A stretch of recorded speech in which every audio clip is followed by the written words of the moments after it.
I was asked, what is the worst thing about being a writer?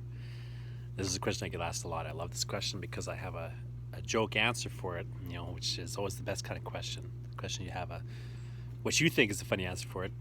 What is the worst thing about being a writer? Well, what I like to say is the worst thing about being a writer is having to convince other people that you're busy. Uh, but, like any good joke, I think that there is a truth there and there's a depth to that. The worst thing about being a writer is convincing other people that you're busy. What I find, and what you'll find too, the more you write, the more you live your life, is that people just don't understand what it is that you do. And it can be frustrating. I think you have to learn as quickly as possible to let go of the frustration. Because it is frustrating, but there's nothing to be done about it. They just don't understand. They can't understand. It's fine that they don't understand. Just like I'm never going to understand everything that goes into building a house. Like my friend Chris is a builder, but I'll never understand everything he does. The other day, walked in his yard. He was putting together this little fountain. He's just building a fountain, and he was explaining. So I see him putting these bricks down, and he's got some mortar between them and stuff. So I can see what he's doing. I get bricks, I get mortar, fine. But I said, "Oh, your fountain seems to be going pretty well." And he said, "Yeah." He goes, and he started to explain to me all the things that he had been doing, and none of the things he started talking about were the things that I could see. He was talking about how he installed some weeping tile over there under this garden area. He had installed, some stones under the other part of it. He had done this thing. He had done that thing. He'd done all this stuff under the ground in this massive area to lay this foundation and prep this little, small fountain he was building. He had to put pipes in. He had to do all this stuff.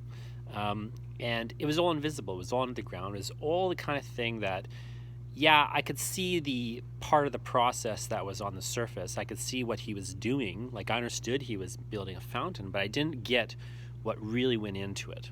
And writing is the same way.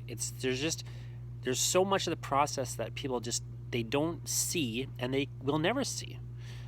And even the goal often is to make them not see it. When I walk into Chris's backyard, he doesn't want me to, notice a bunch of weeping tiles sticking out of the ground, right? If I saw that part of the process, then he would have done it wrong. Writing is so much like that, and it's hard. I work at home right now. I used to go to a studio and work, but then this pandemic hit. I can't really go to that studio anymore. I can't wait till I can get back to leaving the house and going to a studio. And people used to kind of ask me, why do you go to the studio when you're just, writing? You're just a writer. You can work anywhere, right? You can work in a coffee shop. You can work at home. I'm like, yes, true. But the problem is, when I work at home, which I often do, even when I was going to the studio, I would work a lot at home. But the problem with working at home is people don't understand that you're working. And so they interrupt you. Even if they know you're working, I'll give you a kind of example. My wife is a physiotherapist, right? So it's very different from writing. It has nothing to do with it. She just doesn't understand the process. So if I say I'm writing and I go to the office and I sit down and I'm typing on the computer, she can understand that, right? But if I'm sitting there like this,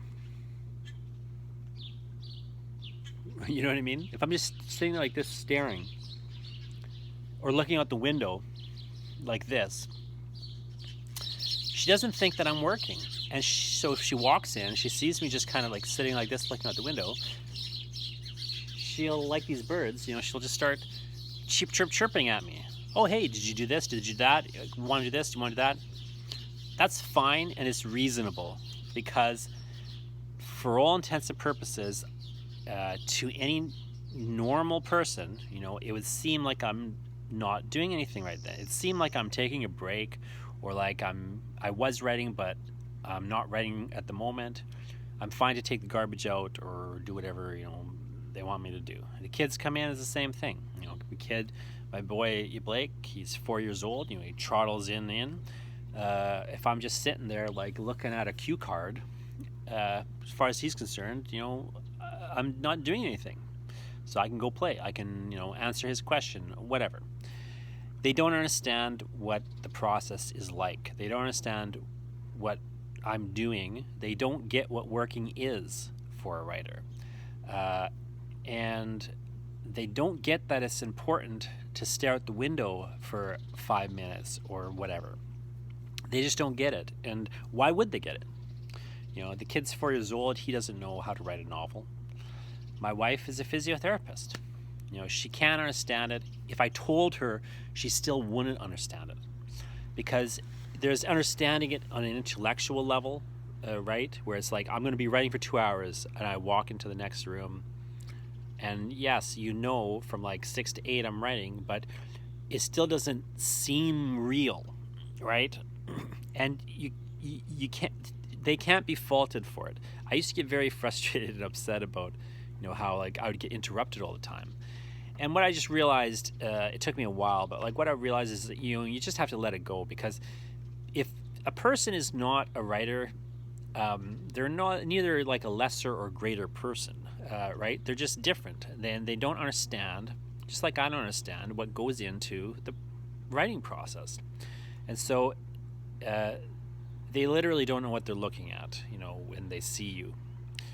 And they also just don't understand, like, that sometimes, you know, like with the writing, for example, the most important thing about being a writer is keeping a writing routine.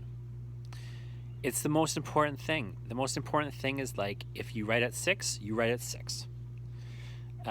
And of course it is reasonable, people think, to just say you could write at 6:30 instead. Oh, hey, could you do this thing for me at 6? And then just start writing at 6:30. It's like, well, yes, technically, I can do that, but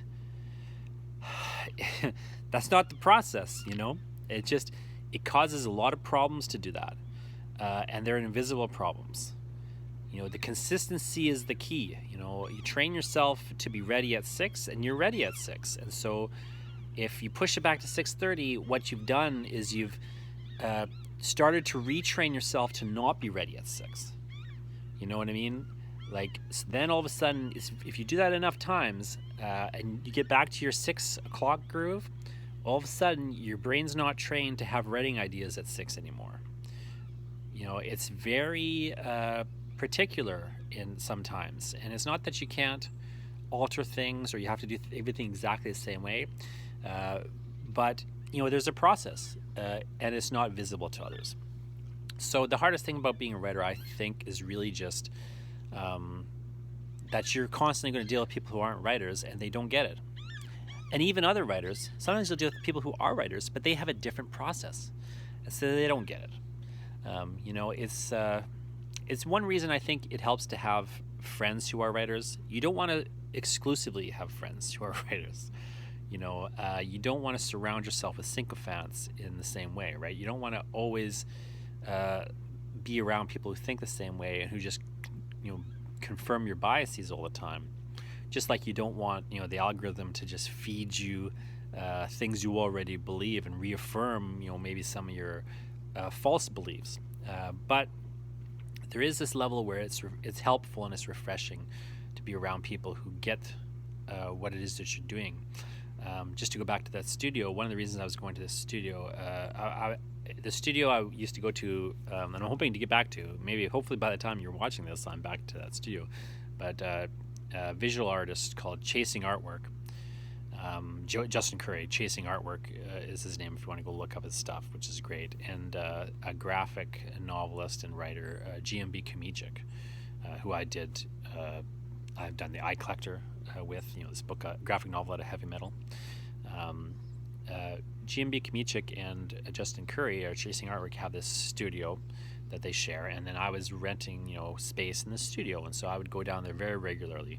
And one time, me and Justin were in the studio, and Justin, you know, had his headphones on, and he was working at his desk, and I had a big cork board out I had like taken control of this big, table that they had there, and I had this big cork board out, and I had, my push pins, and I had a stack of index cards, and I was sitting there with, some markers, just kind of looking at this cork board, and I, started like writing on the cue cards. I would put them on the cork board. I would move them around. I would rewrite them. Some of them I would trash.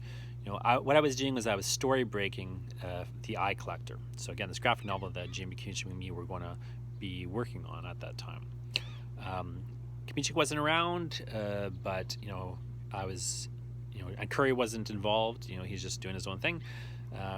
But I was sitting there, story breaking for the Eye Collector, and so I'm sitting there, and literally, if you were an outside observer, right, like what Justin would have seen is me sit there and like just go like this, and like tap a pen marker, and like how the Sharpie, I was like tapping this marker, and kind of like going like this, and then I would write something down on this cue card, and then I would kind of put it on a pile.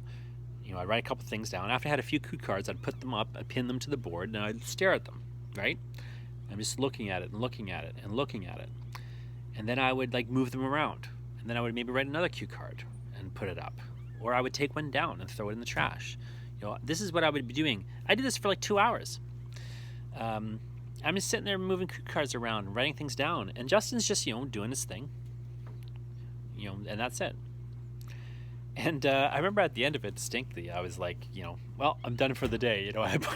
I grabbed the cork board and I put it, I asked Justin, like, hey, where do you want me to put this cork board so it's on your guys' way? Because I wasn't going to be back for a little while. And it's their studio, right? But I was like, where do you want me to put this cork board? He's like, oh, just over there, whatever. And then he goes to me, he goes, oh, you're getting a lot, it looks like you got a lot done. And I was like, I did get a lot done. And it was so refreshing. Because literally at the end of like 2-3 hours, all I had physically and visually was a cork board with like 22 cue cards on it. I had like, maybe 20-30 cue cards on it at that point. But they were in the right spot. It was the right thing written on the cue cards, and they were in the right spot.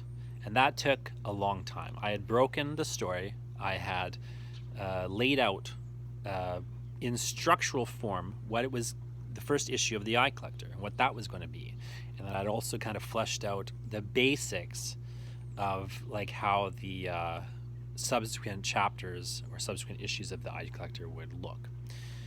So again, like to a person who didn't know better, it would look like I had done very little, because visually, you just got a couple cue cards on a corkboard. Like, how hard, could that be? Well, it's actually quite hard, because that process is a hard process, and it requires that thought. It requires, not doing anything else for a couple hours and just looking at cue cards and thinking and moving around.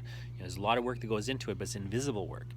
And another person who didn't know better would have seen what I was doing and thought, I hadn't done that much, or just thought like I could be interrupted at some point. Justin was doing his own thing, so he didn't need to interrupt me for any reason. The way that, of course, maybe my kids have a reason to interrupt me. Maybe they actually need something, and fine. It's not that the writing is more important than the kids or anything. It's just that they don't see the process, so they don't understand what it is I'm doing. They don't see themselves as interrupting me, and that can cause a lot of problems, and it can cause frustrations, and it is the hardest thing, I think. I think it's the worst thing or the hardest thing. It's just that you have to make peace with how other people won't understand what you're doing. And you have to not be frustrated by it and just accept that, and just try to find ways to work around it. I got so sick of people interrupting me that I just started renting space in a studio, because you know what? It wasn't their fault that they were interrupting me. Like, it sounds weird to say it that way, but it's not their fault. Like, they can't understand what I'm doing. Even if I explain it to them, they can't understand it. So, I had made myself too interruptible, and then I had not been able to communicate to them when and they can and can't interrupt me. And it wasn't reasonable to expect to be uninterrupted if I'm just in the next room. They just don't get it. They can't ever get it. Unless the kids grow up and become novelists or something, they're not going to get it. And, so it's not their fault. It's just what the process is. It's just one of the things, I would argue the worst thing, but it's one of the things about being a writer. And, so if you want to be a writer, you got to figure it out. You got to make your peace with it. You got to just, know how to handle with kindness and I think with some grace the inevitable issue that you can't be understood.